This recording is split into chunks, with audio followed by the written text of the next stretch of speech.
send out machines prematurely where there isn't adequate training and personnel to deal with the voting, you're asking for trouble. And you don't seem to mind when it costs other people hours to vote. So let's just assume that hope for the best, always hope for the best, but prepare for the worst. And what we have to do is make sure that we have the legal strength that we need to fight all of this, that we have the proper preparation of people to help other people at the polls, that we hold those responsible for sending out the vote by mail accountable. There's no surprise here. It happened. Now let's make sure it doesn't happen again. This is about the essence of who we are as a democracy, the sacred right to vote, and that they would trample on that or ignore their responsibilities to it is something that we must address. And as the mayor referenced, there was intervention in the elections in 2016. There's no surprise in any of this.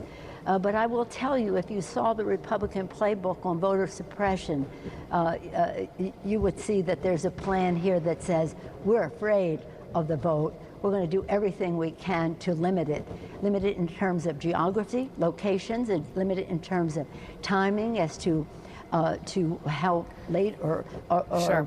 In advance polls are open, and limit it in terms of the mechanics of the election when it comes to voting by mail. But you know what? We don't agonize, we organize. We're going to be ready for all of this because that's what we owe our Constitution, that's what we owe our democracy, that's what we owe our children and all of the American people. Sure. I imagine what's happened in Atlanta will be looked into, but I know that Georgia Secretary of State is essentially saying it was not his fault. We'll have other conversations on that. I want to end with this, Speaker Pelosi, because I know you have strong Baltimore roots, and I wanted to ask you about someone who I know you've referred to as your brother in Baltimore, a congressman and a civil rights champion, Elijah Cummings, who is no longer with us. But I was rereading your words you've written about him after he passed, and I just want to remind everyone what you had said as it pertains to just the state of America we're in. You wrote, "The people of Baltimore, the Congress, and the United States lost a voice of unsurpassed moral clarity and truth.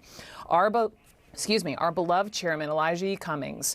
In the House, Elijah was our North Star. He was a leader of towering character and integrity who pushed the Congress and country always to rise to a higher purpose, reminding us why we are here. As he said, whenever he saw what we were not living up to our founders' vision for America and meeting the needs of our children for the future, we are better than this." And Speaker Pelosi, I just wanted to end with those words, "We're better than this." And what do you think your dear friend, your North Star, would say about where we are in America right now?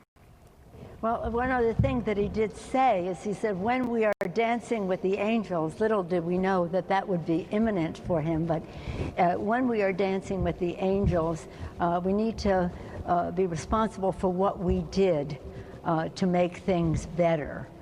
And he would be saying right now, what is each of us doing to make things better? Take responsibility for our democracy. And he said of the children, he said the children are our messengers to the future, a future we will never see. So this responsibility is to our democracy and to our children. Speaker Nancy Pelosi, thank you. Thank you. Thank you. My pleasure. Coming up, 19 states are now seeing a rise in coronavirus cases, including a spike so severe in one state that officials are issuing a new warning to hospitals. Could bats hold the secret to COVID-19? Meet scientists investigating these fascinating animals. Understanding how bats coexist with diseases is critical. Their mysteries and what they might unlock. Bats, the mystery behind COVID-19, Sunday at 10.